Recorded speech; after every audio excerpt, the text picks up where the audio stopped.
2 दिन बाद एक एग्रीमेंट इंडिया की इकोनॉमी का गेम चेंज कर सकता है। और सबसे इंटरेस्टिंग बात यह है, इसका असर सिर्फ एक्सपोर्ट्स पर नहीं, Scotch whisky, Jaguar, Land Rover और लाखों इंडियन जॉब्स और पूरी मैन्युफैक्चरिंग इंडस्ट्रीज पर पड़ सकता है। लेकिन कैसे?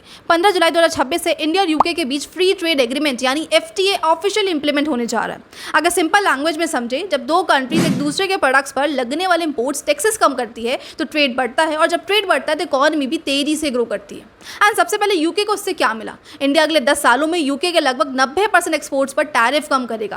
एंड इसका सबसे बड़ा एग्जांपल है स्कॉच विस्की, जिस पर इंपोर्ट ड्यूटी 150% से धीरे धीरे 40% तक आएगी।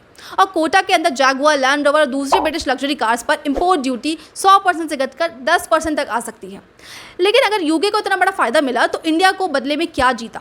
यूके ने इंडिया को लगभग 99% एक्सपोर्ट्स को ड्यूटी फ्री एक्सेस दे दिया। मतलब इंडिया के textile, leather products, footwear, James and jewelleries, engineering goods, pharmaceuticals, chemicals और सी फूड अब यूके मार्केट में पहले से ज़्यादा कॉम्पिटिटिव हो सकते हैं। इसका सीधा मतलब ज़्यादा एक्सपोर्ट यानी ज़्यादा फैक्ट्री ऑर्डर्स, मतलब MSME की ग्रोथ और नई जॉब्स, और साथ ही साथ इंडिया में ज़्यादा फॉरेन एक्सचेंज।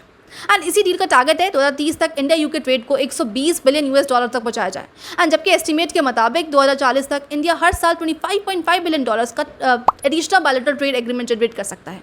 लेकिन असली चैलेंज अब शुरू होता है। सिर्फ टैरिफ कम होने से कुछ नहीं होगा। अगर इंडियन कंपनीज यूके के स्ट्रिक्ट क्वालिटी स्टैंडर्ड्स और एनवायरमेंटल रूल्स को मीट नहीं कर पाई तो इतनी बड़ी अपॉर्चुनिटी हाथ से निकल सकती है।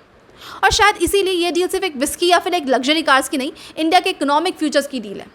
अब सवाल ये है, अगर इंडिया इसी तरह यूके के बाद यूरोपियन यूनियन और अमेरिका के साथ भी बड़े ट्रेड एग्रीमेंट सक्सेसफुली इंप्लीमेंट कर लेता है तो 2035 तक दुनिया के शॉपिंग मॉल्स में सबसे बड़ा लेबल किस देश का में दिखेगा? मेड इन इंडिया या made in China? Comment section में जरूर बताना।